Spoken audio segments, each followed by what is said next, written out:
பார்த்துக் கொண்டிருப்பது தாமரை தமிழ் நியூஸ்.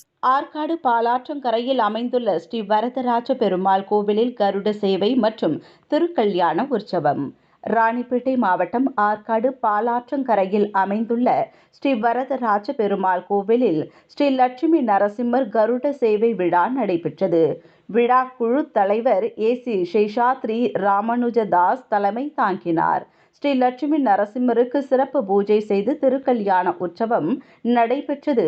இந்நிகழ்வில் திரளான பக்தர்கள் கலந்து கொண்டு கோவிந்தா கோவிந்தா என்று கோஷங்கள் எழுப்பி நரசிம்மரை வழிபட்டனர். இவ்விழாவில் உபயதாரர்கள் எம்.ஜி. வேலு குடும்பத்தினர், ஏ.சி.கே. சுதர்சன் குடும்பத்தினர், ஜி. சீனிவாசன் குடும்பத்தினர் கலந்து கொண்டு சிறப்பித்தனர்.